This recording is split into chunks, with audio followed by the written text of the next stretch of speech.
Breaking today. Look out, Lauren Sanchez. Meghan Markle is coming for your man. It was only a matter of time, wasn't it, that the desperate Duchess of Delusion went for the Amazon boss, Jeff Bezos. And of course, it's for professional reasons, as Royally Sage pointed out from the Harcourt mouthpiece, Charlotte Griffiths. So this is an admission that Netflix did fire her. It's a little bit more complicated than that. We'll get to it in just one moment. But as according to Taz added, she won't get past Lauren, especially after their ridiculous behavior overshadowing Kris Jenner's birthday party. So we're going to get the best analysis in town as we team up with Brittany from the Royal News Network in just one moment. But first, let me take you through this new reporting from Charlotte Griffiths over the weekend, who writes that canny Meghan Markle is professionally wooing Amazon top boss Jeff Bezos. Yes, I'm sure it's completely professional, just like everything else Meghan Markle has done. Not. She writes, Netflix bosses are said to have noted that the Duchess of Sussex appears to be professionally wooing Bezos. Sources across Hollywood say there has been much chatter at the streaming giant and beyond about the decision Meghan has made to return to the screen in the upcoming Amazon MGM studio film Close Personal Friends. She doesn't have any of those, where she will take on a cameo role as herself. Some have claimed Meghan, who recently salvaged a first look deal with Netflix after her $100 million 5-year deal came to an end, is simply being a canny businesswoman and siding with Bezos rather than Netflix to take on the acting job 8 years after leaving the cast of legal drama Suits, where she became engaged to Prince Harry. But another source has pointed out that Bezos is one of the few people with enough money to bankroll any future projects both on and off screen that Meghan and Harry might like to work on. The source from rival studio Disney told the Mail on Sunday, the Sussexes have been the subject of much chatter this week. People find it curious that Meghan seems to be professionally wooing Bezos, but to be brutally frank, who can blame her? He has all the money in the world and is one of the few people who can afford to bankroll any future projects of hers. A source at William Morris Endeavour, Hollywood's biggest talent agency which represents Meghan, told the newspaper, the Duchess is a smart businesswoman and very much in control of her career and where she sees it going. Of course, people are talking about her connection to Jeff Bezos and the fact she's chosen to star in an Amazon film, but there are very few big players in town, and she has two of them, Netflix and Amazon. She's a canny businesswoman. Underestimate her at your peril. But last night, a source close to Netflix said everyone in Hollywood is talking about Meghan making her return to acting in an Amazon film rather than a Netflix project. It's a bit like when Meghan and Harry sat down with Oprah Winfrey to give their first big interview post-Megxit. People all over town are wondering why they didn't come to Netflix. Of course, Netflix will never say anything remotely critical about them publicly, but let's just say this has been noted. Because of course, Netflix remains a partner in Was Never, which has just released its first holiday-themed collection. The source added people have been critical of the 5-year deal, but Netflix was happy with the documentary series, which was a huge hit. That's why they signed a first look deal with the Sussexes once the original deal came to an end. Both of them are perfectly entitled to do other projects with other studios. Ted Sarandos doesn't care. He adores her, but others have remarked on it. Everyone is talking about why Meghan has chosen Jeff Bezos. He's a billionaire, dummy. So, Brittany from the Royal News Network joins me now. And Brittany, what do you make of this sort of very blatant attempt by Meghan Markle to now cozy up with one of the world's richest men and Jeff Bezos? Breaking today, look out. Lauren Sanchez. Industry chatter says Meghan Markle is professionally wooing Jeff Bezos via an Amazon MGM cameo and new cozy connections. The Duchess of Delusion narrative writes itself, but here's the play. Shift away from a cooling Netflix arrangement, park next to the richest rocket in town, and signal that future projects on and off screen need a deeper pocketed backer. Smart? Or shameless, depends who you ask. Either way, the message lands. If Hollywood doors keep closing, Meghan plans to walk in through the Bezos hangar. Well, I don't think anybody would consider it a big surprise. Meghan is always searching for people who can fund her lifestyle, fund her projects. what have you. But it is an indication somewhat that things aren't going well behind the scenes, despite the source from WME that kept saying, oh, Meghan is a great businesswoman. Ignore her at your own peril. She is up a creek without a paddle in so many ways, as ever, is stalling for sure. The holiday collection doesn't seem to be moving very well. Meghan is horrible at promoting it.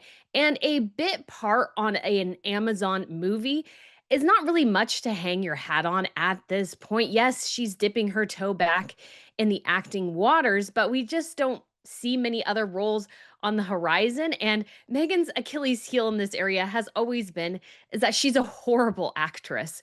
So I don't think her going back into acting is probably going to be all that successful. I think it's actually why she didn't go back to acting in the first place is that she knew she wasn't really good at it and the roles had dried up before she met Harry. And so she knew she was slowly going to be on her way out anyways. It's why she was looking for a wealthy man. And as her time right now in Hollywood with Harry is sort of starting to dry up as well, she's looking to catch a bigger fish, perhaps. But I would imagine Jeff Bezos is very, very happy with Lauren Sanchez. I don't think he's going to give Meghan the time of day. And she doesn't really even have many successes to hang her hat on and promote within the industry at this point. They had one single success, a series about themselves and the royal family. That's it. I think Hollywood is looking elsewhere. I don't think they're all that engaged and interested in Harry and Meghan. Yes, they generate headlines, but as we've seen in the last couple of weeks, they're almost always bad, always toxic, and always an absolute disaster. Indeed, they are. But I think it is correct to point out, isn't it, Brittany, that, Lauren Sanchez ain't no fool. She ain't no fool. Mm-hmm. She's got a reading here of Ms. Markle.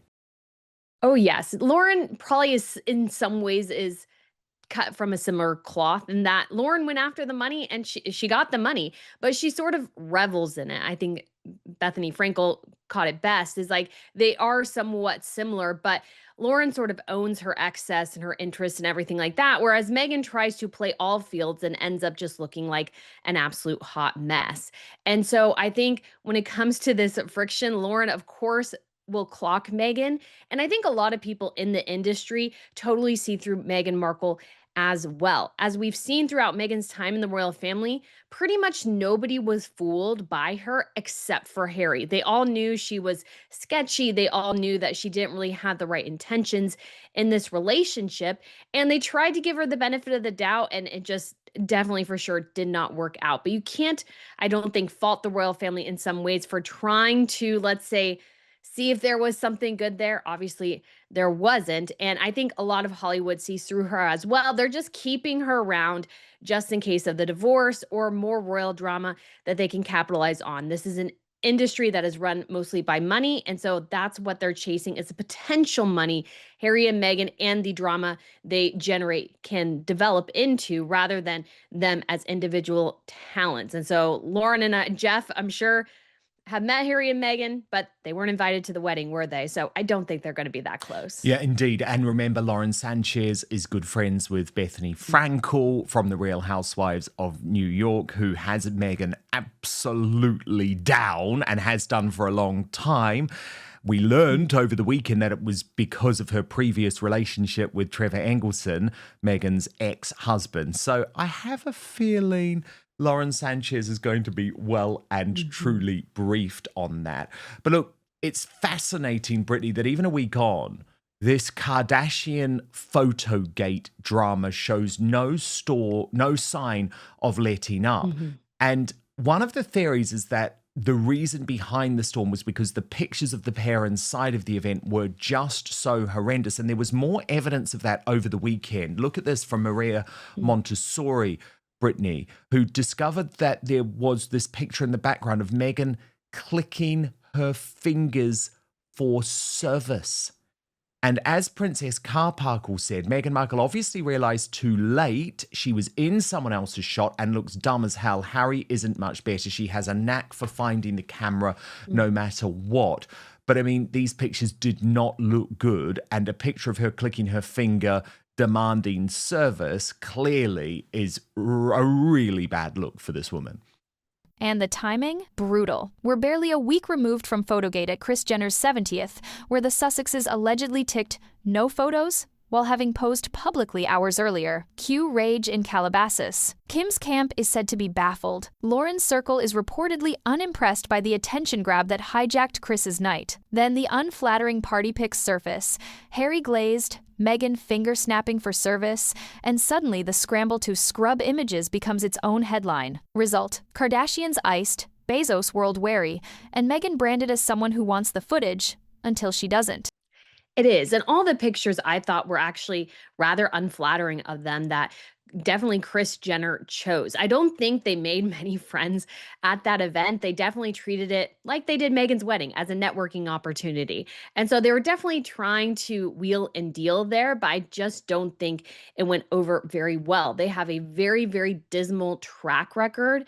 And seeing the pictures that did come out, they just weren't all that flattering to the couple. And I think that's because they just didn't really endear themselves to anyone there. And Harry and Meghan's Achilles heel, of course, in every situation is that, yes, they generate headlines, but it doesn't ever convert for them and the people they associate heavily with into cash most of the times. And that's what these people are mostly searching for. They're searching for successes, they want capital and these sorts of things. And Harry and Meghan are just the absolute antithesis of that. And I think they just prove how inadequate they are in that community. But of course, again, everybody sort of keeps them around just in case something, let's say, plays out to everyone's benefit. Other than that, they're sort of willing to let Harry and Meghan just sort of hang around, but they're not, again, really engaging with them all that much. But Brittany, from the Times of London over the weekend, another accusation of lying. I mean, this is now just becoming so constant and so consistent. It is disastrous for the Sussexes' reputation. Of course, I know that they lie, but the fact that they lied about the consent form at the Kardashian event, and now it's emerged they also lied about the fact that they briefed Buckingham Palace, both King Charles and Prince William, about Harry's visit to Toronto. And this was revealed in quite a soft feature in the Times by Kate Mancy under the headline, Prince Harry claims Palace was briefed on trip to Toronto. Recollections continue to vary on the courtesy warning before the Duke met with the King and Queen's regiments in Canada. She writes, the Duke's office added that the palace had been informed in advance as a courtesy. However, it appears no one at the palace received the memo, leading to questions as to whether it was ever sent. One source said it was a bit rum to claim the palace had been informed when nobody at either Buckingham Palace or Kensington Palace appeared to have received any advance notice of the trip before it was released to the press. When the Duke's office was asked when they gave the courtesy warning and to whom, there came no reply. So this is just typical, isn't it? Just like with the consent form. And at some point, doesn't the mainstream media, the regime media, the royal rota have to wake up to the fact that you cannot trust a word that comes out of Harry and Meghan's office? I mean, come on, we've had 6 years of these lies. We have, and it really is shocking, Dan, that Harry and Meghan seem to think that they can lie with impunity, that nobody will ever call them out. And oftentimes they're silly lies, like saying, yes, we did give a courtesy notice to the palace. And then they're like, well, show us it. Who did you send it to, when, what have you? And they had nothing. And it's like, well, why even say it? Same thing with the note saying, no, we didn't give consent to our pictures being taken. And then the Kardashians are like, there was no consent because this was supposed to be a friends and family party only. And so you have the Kardashians hitting out on them. But what actually is even more critical, I think, in the Times piece is that in it, it sort of kind of implies that Harry believes that if he gives a warning to the palace or tells the palace he's going to do something like go to Canada and meet with these regiments, that somehow he is getting their approval or consent for these or their endorsement in some ways. And I think that is particularly concerning because Harry, yes, is free in some ways to do what he wants, but that in no means reflects the fact that he's doing it on behalf of the palace or his father in any stretch of the imagination. And this goes back again to this idea that Harry and Meghan are still trying to do the half in, half out thing. And the palace is just sort of letting this happen. And it's, again, an example of why the titles need to be pulled, why this firm separation needs to be had, because this couple is not only continuing to lie to the press, but they're also seeming to think in some ways that they're acting on behalf of His Majesty, and they're not. And that needs to be firmly told to the world, because otherwise, I think Harry and Meghan use that ambiguity to their own benefit. Absolutely. But Brittany, as we have both been saying for a long time, and as you re-emphasized over the weekend, this is why Charles has to act. Here's your post on this. So Prince Harry's team claims they sent notice to the palace about his trip to Canada but can't provide proof. It also appears that by informing the family, Harry believes that conveys their support of his trip. Another reason why to pull the titles. Harry is deluded and using the barest of communications to try and make others believe he comes with the blessing of his father when he doesn't. This is a lie by omission, and this type of rogue activity must be dealt with. And of course, you're so right. This matters. And while they keep the titles, this type of malarkey, this type of nonsense is going to keep on going on. And at some point, Brittany, the embarrassment to the British royal family will be extreme. They have been warned. Enter Charlotte Griffiths-style whispers. Meghan's cameo is for an Amazon MGM film, while her original 5-year Netflix mega deal has morphed into a smaller first look. Translation in town: Netflix got the tell-all, Amazon gets the comeback, but Hollywood's asking why that splashy on-camera return isn't on the home lot. Answer 1. Amazon has Bezos-level money and access matters. Answer 2. Optics. New platform, new narrative, new patrons. The risk? If the cameo lands flat and the brand merch stalls, Meghan burns 2 streamers at once and makes Lauren Sanchez an accidental gatekeeper of the A-list she needs. They have. And again, we have the example of Andrew and Sarah just recently to prove that if you let this stuff go on too long, you're going to hit a point where the entire institution, why it exists, its role within the United Kingdom itself is going to be called into question. And this is why these things must be dealt with, sometimes in the harshest of manners. Yes, we all understand that Harry is Charles's son, and this is going to be exceptionally difficult. But Charles has another son and 3 other grandchildren and an extended family to think about on the other side, who are all sort of following the, let's say, the legalese of the monarchy, representing the British people, doing these tours on his behalf. And then you have his son over there in the United States going to Kardashian parties and going up to Canada and thinking somehow that he's some sort of like royal representative in Canada. And it's like, no. Charles has to act decisively here. He cannot leave this to William. And yes, Harry will be upset, but this is a test for Charles. He waited too long to do it to Andrew. And he really just does need to address it with Harry and Meghan here, because Harry lives in the land of delusion. Somehow he thinks he can be all things and that the royal family is, behind him, or the British people are. Like, he said these sort of things. And so he's just going to continue to act as he sees fit. And that's not to the benefit of Charles, William, George, the British monarchy, the British people, and Charles has to pull the titles. It was easy with Andrew. Extend it to Harry too. Totally, you can do it. Super easy. There's no reason for them to keep those titles now.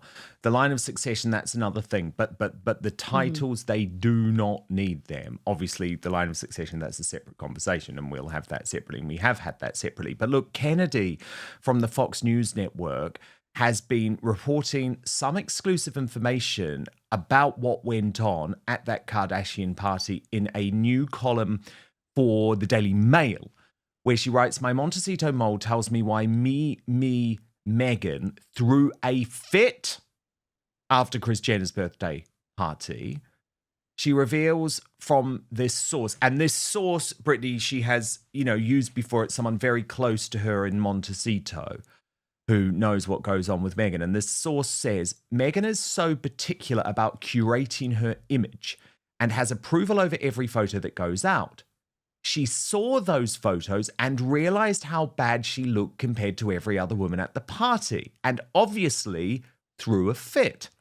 Needless to say, Kim K and crew are reportedly furious that these royal pains created a whole bunch of unnecessary drama overshadowing an event that should have been a celebration of Jenner's life and surgical triumphs. At this point, Harry and Meghan seem to be running out of A-listers to offend. I'd advise them to check if any memberships have opened up at Trump International in West Palm, but if they think the Kardashians are intimidating, they'll totally freak out over Mar-a-Lago face. So she threw a fit, Brittany, and it was because she was not happy with the pictures, and that is from Kennedy's source in Montecito.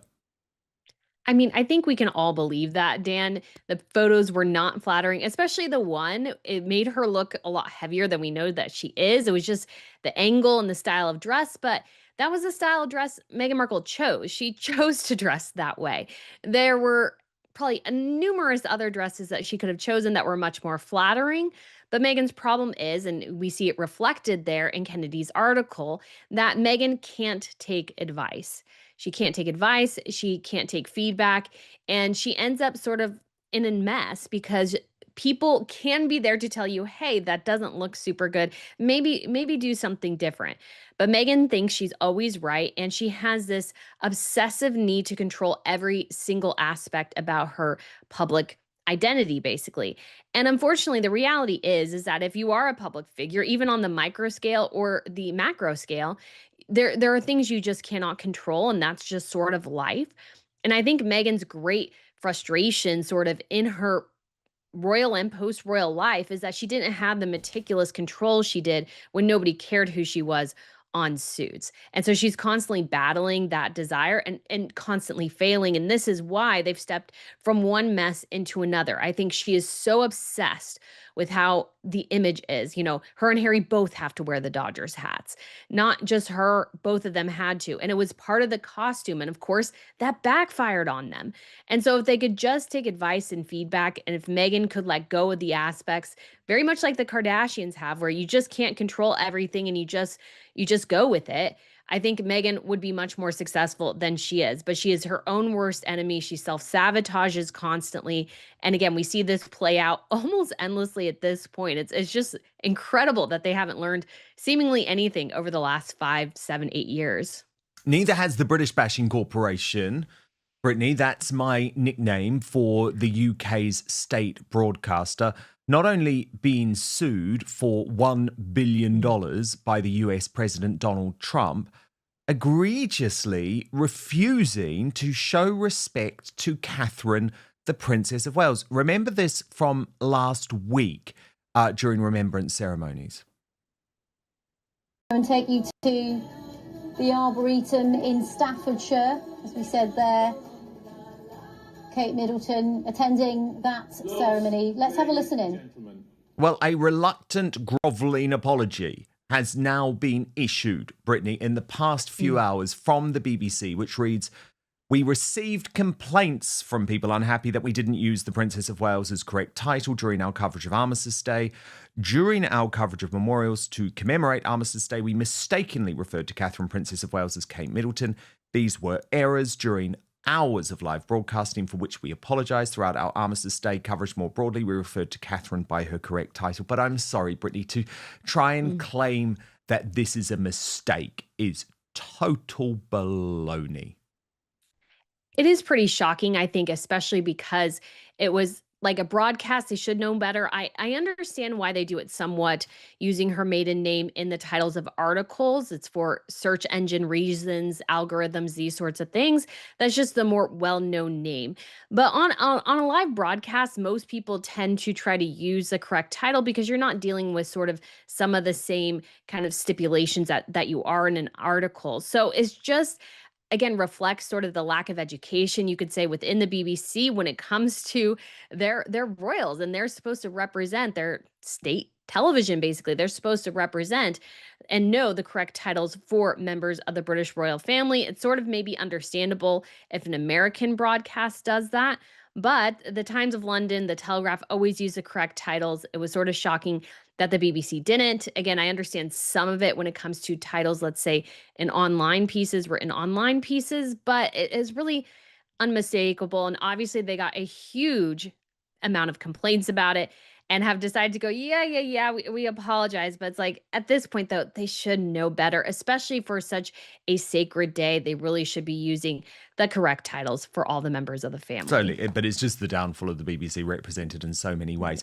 Shocking new report over the weekend, Brittany, from Andrew Lowney, the man behind Entitled, the book that in many regards did end up bringing down Andrew Mountbatten Windsor, formerly known as Prince Andrew.